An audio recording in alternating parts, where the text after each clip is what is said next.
The season starts on Thursday. There's a lot to catch up on. We know you don't do this professionally, so we're here to help you. There's a lot going on. Let's start with the number one storyline, which is all the new rules. So I ask you, besides the pitch timer, fellas, because the pitch timer is going to change things drastically. There's also pitch timer. Besides that, shift limits, balanced schedule, larger bases, pitch comm for pitchers. They can call their own pitches now. They can communicate with the catcher.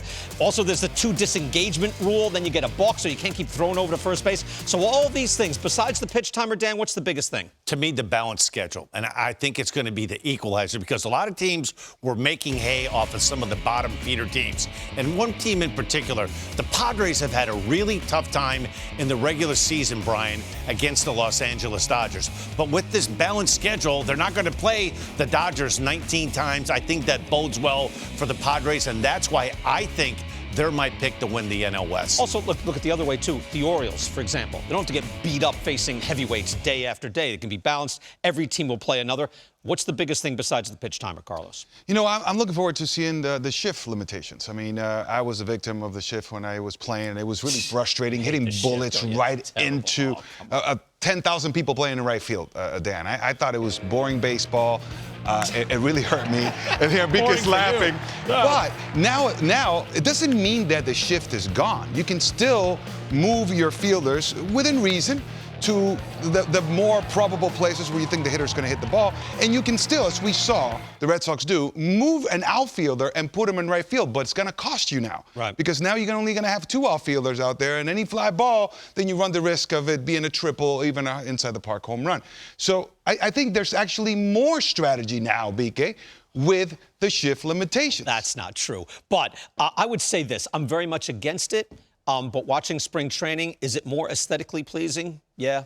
It really is. I mean, the strategy's knocked out. It's not, you're taking some intellectual part out of the game. But actually, yeah, it's fine. And yeah, it makes things more symmetrical out there. And what we grew up thinking was a base hit is now normally a base hit. It is. And I think my take from watching the Grapefruit and the Cactus League, Brian, the pace of the games. It has dramatically improved the pace of the game. You're seeing there's a lot more action. Oh, no doubt. It is a night and day difference. And for fans, they're going to experience on opening day. I think they're going to like what they see. And let me add this, BK. It's also promoting contact, right? Before we're like, okay, I can't hit the ball on the ground anymore.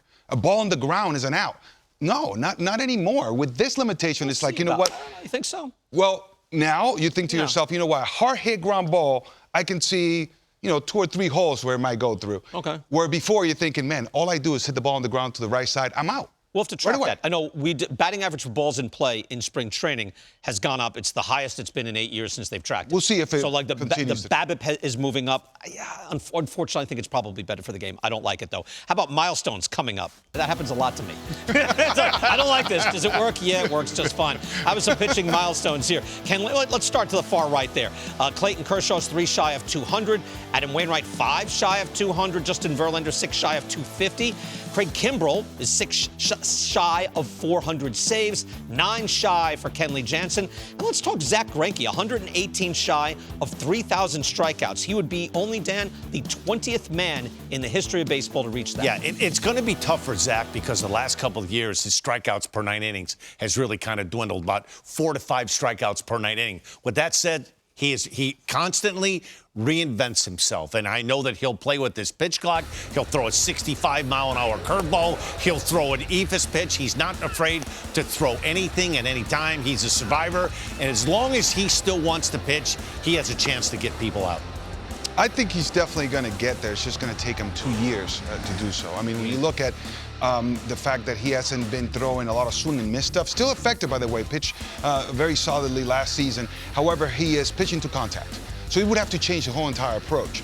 So I don't expect him to do that, specifically because he did have enjoyed some success last year. Why is he going to now reinvent the wheel when, hey, man, you were serviceable. But he would need 220-plus innings in order to get to 3,000 if he maintains the same strikeout per 9. Right. You know, another thing that jumps out to me in that graphic, like, remember when 300 was the magic number for saves? If you could accumulate 300 saves, that was like you were on the road to the Hall of Fame. And we've got two guys, in Kenley Jansen and Craig Kimbrell, within single digits of getting 400 career saves. Those guys are all-time greats. In terms of run prevention, you look at what they've done and what they did. They're all-time great relief pitchers. All right, how about this? Postseason. If we're talking about the postseason droughts in baseball now, because the Mariners have snapped their drought, it's really not that. I can remember 2014, Dan, like it was yesterday. It's not that far. But it's the Angels and the Tigers who haven't been to the playoffs since 2014. Then you got Pirates, Royals, then Rangers, who were a powerhouse not too long ago, and then the Orioles. But Angels and Tigers, do they get to the postseason? Tigers, no. Angels, I believe so. Patrick Sandoval, we got to see him in the World Baseball Classic. This is a rotation. It's heavily left-handed. 4 of the 5 starters are being left-handed. Ohtani, if he can stay healthy and make somewhere between 25 and 30 starts, the Angels have a shot. Their offense is going to be improved. Rendon is back healthy again. I think the Angels make it. Hunter Renfroe, Gio Urshela. You know what? I almost have to be convinced because I thought that last year. I thought, all right, I missed the train on the Angels. Here they come. And then they collapsed. Well, Rendon is healthy. That's the idea. You have that three-headed monster over there, offensively speaking. When you have Ohtani, Trout, and Rendon, that looks pretty good. They're going to score a lot of runs. And the rotation, then you just mentioned the pitching staff. It's a lot better than we think. And Sandoval was truly impressive. All right. Another storyline is another season of Aaron Judge. And we just saw basically a wall-to-wall, wire-to-wire tour de force by Aaron Judge. A magnificent year. Everything but the Triple Crown. Led the league in every category. Broke the American League record for home runs. What can we expect from Aaron Judge this year? Another solid year. I think he's going to always, for the rest of this contract, he's a 50 home run legit guy. Is he going to be 60 plus? I don't know, Brian, if he's going to be able to duplicate what he did last year, but he is a terrific all-around player.